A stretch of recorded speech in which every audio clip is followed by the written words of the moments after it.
around you are spirits, child. They live in the earth, the water, the sky. If you listen, they will guide you. Listen with your heart, you will understand.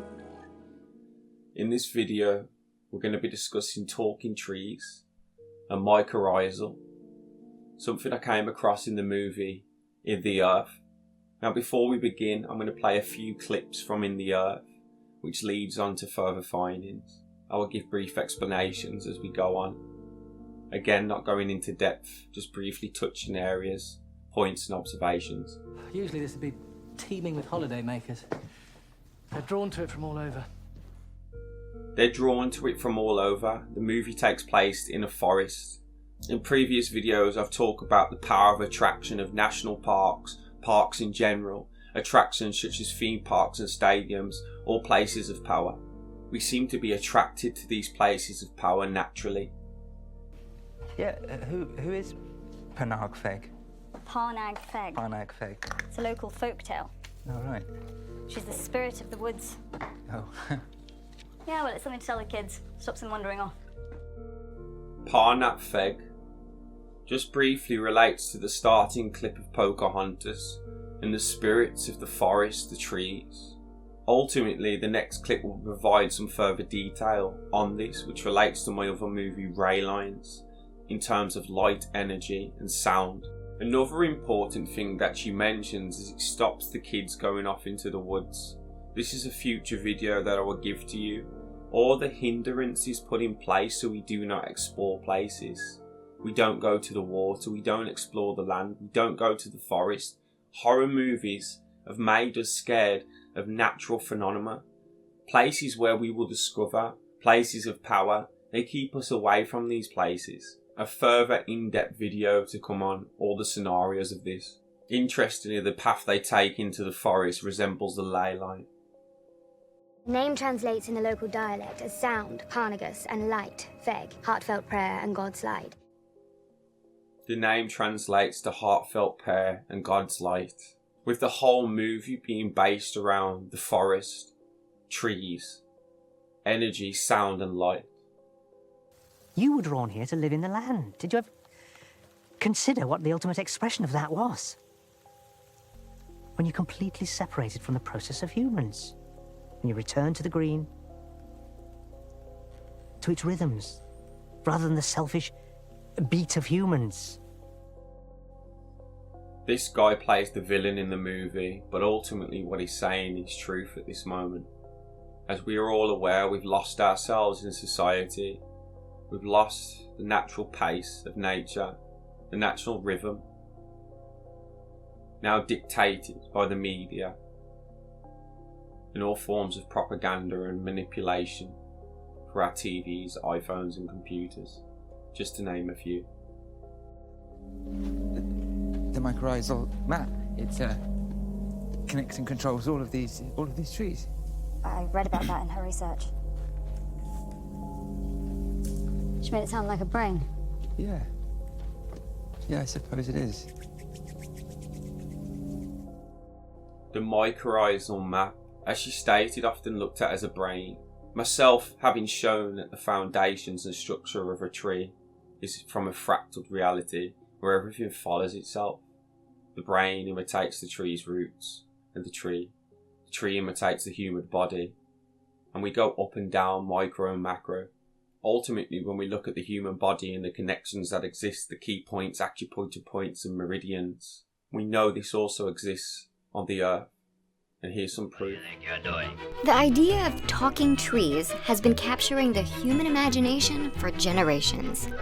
Did you say something? My bark is worse than my bite. But it turns out trees can talk to each other. The trees are speaking to each other. Underneath the soil, a vast and interconnected network of life links the trees through their root systems. The whole process starts with hub trees, the oldest and tallest trees in the forest. Hub trees have greater access to sunlight, and through the process of photosynthesis, end up producing more sugar than they actually need. Underground, fungi need sugar to survive. Most of their bodies are made up of a mass of threads called mycelium. They grow within the root system of trees to absorb the excess sugar. In return, the mycelium provides the tree with the nutrients it needs from the soil. This symbiotic relationship is known as mycorrhiza, which stems from the Greek words for fungus and root. These tree-fungi relationships connect the trees in the forest together, forming an underground communication network to exchange water and nutrients, to nurture their seedlings, and even send warning signals when under threat. To get a better picture of these forest relationships, a team of researchers used DNA analysis to map a fungal network in a patch of Canadian forest. Remarkably, they found that one tree was connected to 47 other trees. Their models also showed that when hub trees were removed, it would cause more connections to be lost than if trees were simply removed randomly. So there's a huge amount to take from this video. First off, it talks to us about hub trees, which we see as mother trees, which I've spoke about previously. Then it talks about how they're all connected. How they're all connected by channels and water. Now, if we imagine this on a larger scale, doesn't it make sense that this is where most of our estuaries and canals have come from? They're a product of the tree. Yes, man-made only because they have been dug out, but following a natural formation. And with all the fungi attached to the tree, it really gives a new observation on the word fun, as we find a lot of these connections are now attractions such as theme parks and other like venues where people literally go to have fun, related to the word fungi. I will be giving some more decodes in terms of words later. With the word root, if we flip the R, we get an L. And we see loot. How ultimately all the trees have been looted. The trees, the product of gold, gems, all types of resources which have been taken from the tree. Further to this, with all the underground connections connected to all the trees, doesn't it make sense how this relates to all the underground bases? MK Ultra and other types of manipulation. All happening in the same type of system, this system of an underground network, which they have obviously dug out and harnessed for themselves and their own purposes. Now they haven't only mined all of our Earth and the resources of Mother Earth, but they also mine our mind, how the words are so closely linked. We now being manipulated and taken of resource, just like the Earth. And at the end of the video, we see how the mother or hub trees are connected to many other trees. In British Columbia, one tree was found to have 47 connections, and by taking these mother trees or hub trees away, you disconnect other connections or limit those connections, ultimately affecting the grid's power, not making it as strong as it once was. Now, from this video and from other videos that I've made, we know that trees are all connected, whether it's the ley lines, whether it's other connections which connect these trees. Now, the mycorrhizal network can also be known as CMN, which is obviously the underground network found across the world. What I find interesting is how CNN have copied the formation of letters taken from CMN, which ultimately symbolise the network which they are now providing instead of the trees. If you notice the pattern that the CNN makes as well, it's actually an electrical pattern it's showing you. Now, these are some photographs of mycorrhizal. Now just think of all the other videos that I've shown and how the trees could be connected. And this centre point, which ultimately looks like a cross. These connections spread far and not all straight. And look how it relates to a town or a city. The formations made, the roads, the whole landscape imitates the mycorrhizal network. And as I zoom in on this photo, this shows furthermore how it connects to the cross, or Jesus Christ. As you can see, the cross-like figure in the centre, which connects all. I found this in an article which talks about the mycorrhizal network taxonomy, And what I found interesting was the graph and how it looks just like skyscrapers or tower blocks. Now for me, the skyscrapers and tower blocks, obelisks, all these high touching buildings would ultimately be imitating the network below, replacing trees with towers and skyscrapers. It's saddening. Pictures like this show the electrical connections underneath the earth, which we can't even see but we can sense, that heal us, give us knowledge and power. Just walking into nature apart, we feel the tranquil nature, the healing properties of all.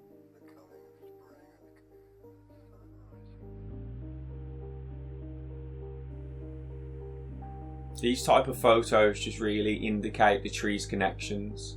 I found some of them beautiful. I thought I'd include how the brain is just like a tree, already spoke about in previous videos.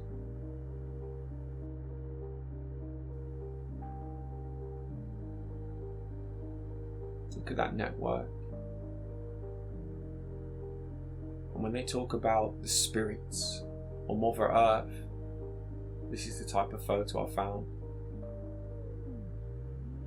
And this photo I came across, which circled the Mycorrihizal, reminded me of a dream catcher, signifying that even dream catchers are based on tree designs and the network of those trees. A spider web could also be considered similar. What was that? Did you see something? No. I just... and we come back to Pocahontas. I didn't see anything. Did I? Look again. Let it break upon you like a wave upon the sand. And many of us, having connected to the trees, having connected to nature and had magnificent experiences, we know that these animations aren't lying. We know there's truth, so much truth, and it's mostly shown in our children's programs. I myself, I've spoke about the experience that I've had in the park under the tree where I connected to all. This is no lie, this is truth. He has a good soul, and he's handsome too. Oh, I like her. And the funny scenario is, one of the ways to connect to the network is by eating fungi or other like substances, which are classed as drugs, but ultimately aid us in that connection. And you can never tell me that our ancestors of the past didn't have these substances, didn't partake in a more peaceful and tranquil ritual of nature where they connect and feel all. The properties that drugs give us are already natural to the body, such as the intake of DMT. All that happens is an extra increase or influx of that chemical into the body, which can be naturally produced by hard work, meditation and going inside. Some of us receive grace. Some of us have to take other routes. Who am I to judge? All I'm here to say is the trees talk. Listen and you will connect. Before I continue, I just want to highlight that obviously fungi can be dual purpose. There are fungus out there that heal us and help us, and there are also fungi out there which destroy, harm and kill.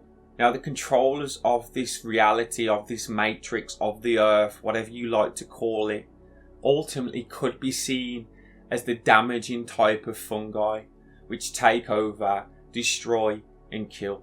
This relates to things such as the cordyceps fungi that we see take over ants. Ultimately it takes over their nervous system, corrupts them and manipulates them until death, draining them. And if we saw this on a larger scale in terms of the earth and our reality, it does seem that a fungi has taken over the more natural network of the earth, with the good fungi that creates, protects, heals and connects, versus the bad fungi which destroys.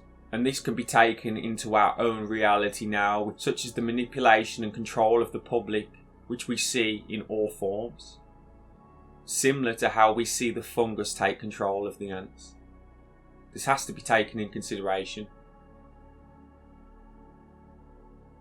Now I would like to explore further connections across the world with hub or mother trees. As explored in previous videos, a lot of the sites, ancient sites and monuments all around the world are built on tree locations. And I was sent 2 pictures by a subscriber and a friend that I speak to named Jane. She sent me 2 photos of Egypt. Let's take a look. So as you can see, this is an old map of Cairo. And look at the tree stumps down at the bottom of the map, again on a different photo. I ask, if there were no tree stumps, why put them on the map? And if you look what is on top of the tree stumps, you find the pyramids and the Sphinx, highlighting that the Sphinx and the pyramids were carved out of wood, out of the stump, out of the tree. Ultimately, some may be asking, well, how is this possible? Wood turning to stone? Let's take a look. Today we're in eastern Arizona in Petrified Forest National Park, which is a cool place because of all this stuff. Petrified wood. This is petrified wood. If you look closely, you can see fossilized growth rings, and every once in a while you can find some pretty excellently preserved bark patterns. If you like to find petrified wood, you have to come to eastern Arizona because here it's all over the place. It's everywhere. So there's the explanation. We fall back to the pictures of Cairo, and they're so obvious and clear. How can you argue? This is also in Cairo. This is the banyan tree. Look how similar it looks to the cotton tree in Sierra Leone, which I've previously shown in the Mother Earth video, which by the way now has been destroyed. A lot of the images that I'm going to show from this point come from the book Cities of the World, which I believe date back to the 1500s or 1600s in our told narrative history. The Sphinx and pyramid photos shocked me. And there's not just one, there are multiple. Outright categorical proof that trees were all over the world. And the Nile itself, which the pyramids and the Sphinx are built across, ultimately being a channel of a giant tree. On the photos we can actually see the greenery.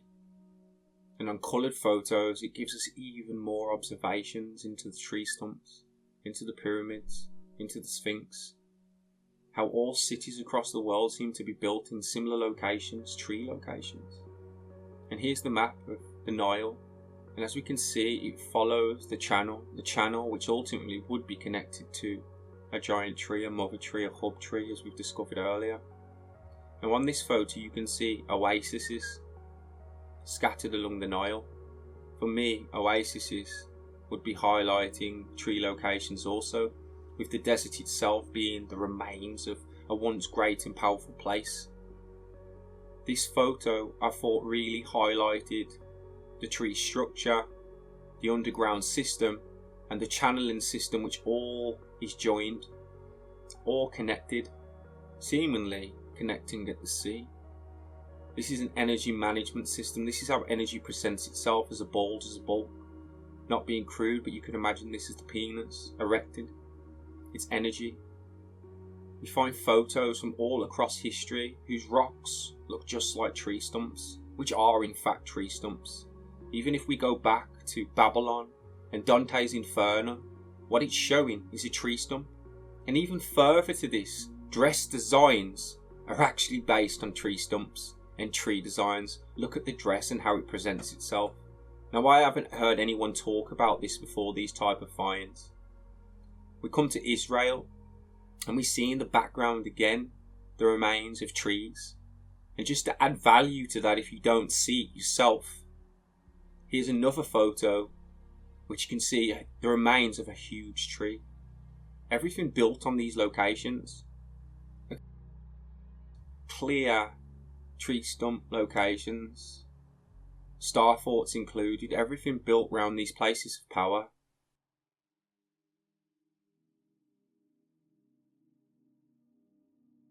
Back to Egypt, and we come to some of the mines, and we ask ourselves how these mines were actually built through stone and the look of them, etc.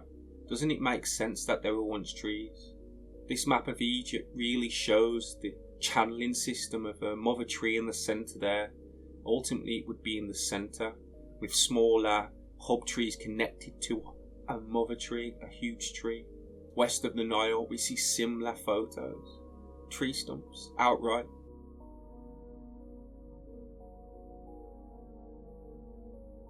Now these are actually taken from the Cities of the World's book. Now what I find interesting in this picture is how the tree is so prominent.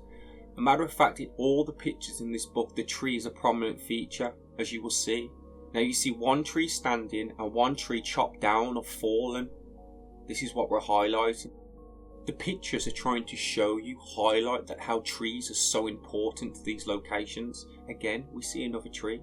Again, more trees, more chopped trees, more trees taken down. It's giving us hints. We just have to see. And this is all across the world, as I'm saying, not just in Cairo, not just in places that we've discovered before, all over. It doesn't change. The hub and mother trees were places of importance that attracted people, and then cities were built on these locations. We can go through the whole of history. Mount Ararat, Tower of Babel, Nevi, Babylon. Now this is the mountain top at Mount Ararat. Look how it's a tree. So obviously a tree. This was Neve, and it reminded me of Paris and the Eiffel Tower. Remember, these were meant to have been thousands of years ago. This one is of Stonehenge. And again we can see a circle outline resembling potentially a tree. Not only that, giant bones on the photo, hinting at not only giant trees, but giant organisms and beings. Mount Sinai.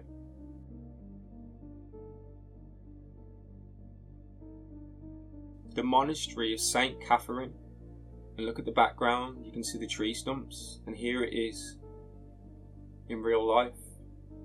From this point on, you can never look at these mountain tops the same, as you know that's not what they are. Now I came across these photos, Tenochtitlan, apologies for my pronunciation, which ultimately is Mexico City. Look at the vast pond, and we know in the centre that those pyramids still remain. What's interesting about this is old flat earth maps are very similar that show a pool beyond the wall. From the old photos of it, again we can see tree stumps around it. And I suggest that the city itself, which we can see from this new map, was a tree location itself, with the pyramids built there, surrounded by other trees. Now finally, before I leave you, I just want to come back to this photo I showed at the start, which comes from this book and this author, which himself, just briefly, was into the occult arts and part of secret societies. Now the photos presented in his book for me are very revealing. It shows the underground network, and on top of that it looks like trees, tree stumps. The picture highlights below the interconnectedness of water inside the earth from the Mundus Subterraneus. In the next picture it looks like the trees are burning. The destruction of the old mother trees, the hub trees. Take note of all the connections and the centre point. We could speak much on all of this, but I've showed so much in this video, I don't want to keep you any longer. Maybe we can revisit some of this in the future, potentially with guests. But these to me are very significant, and again proving an underground connected system which is connected all across the world, linked to hub and mother trees which have now been destroyed and used for other purposes, malevolent purposes. A further diagram shows a literal tree beneath the earth. And funny, in relation to this, Jane sent me an article which I didn't read till near enough at the end of this video. That's why it's included at the end. It was this article about the immortal underground forest, which obviously links to the whole purpose of this video, to show you the interconnectedness of everything in the underground system. It talks about South Africa's coastal grassland and it having underground trees where only the uppermost leaves and branches are visible. The rest of the trees submerge below the soil, creating a network of underground forests. Trees said to not fall, obviously due to being underground, tucked away and protected, considered to be immortal due to their lasting periods of being unaffected. Later on in the article it speaks they are essentially immortal, nothing can kill them except for habitual destruction. Glazes cannot kill them, fire cannot kill them, and they are drought resistant. reproducing underground by branch roots and stems. The canopy emerges only in the spring, and the above growth will die after the winter frost or summer fire. Meanwhile, the underground tree spreads wider and wider. The tree is believed to be the oldest plants in southern Africa. So this brings a whole new understanding of trees to us, that they not only exist above us but below us, linking the world above to the world below. But back to the trees above, and everything we've spoke about before can give a whole new meaning to the fall. The falling of trees, the fall of the great trees, but more so than that, the biblical fall. Now this gives a whole new understanding to the fall, if we think that the fall was from a tree. And further to this, a little bit of a quick insight. When we look at AM, ultimately, it's the first and last initial of the name Adam, which signifies the first, the morning, and PM, being the second, signifies the evening, which has the name Eve in it. So in both AM and PM, we see Adam and Eve. Eve coming after Adam, and Eve ultimately coming from Adam. As stated, the tree connections are all over the world. I hope this video has given you a little bit of an insight into how far these connections are, how much we've been lied to, and the true landscape of our earth and realm. Love and light to all.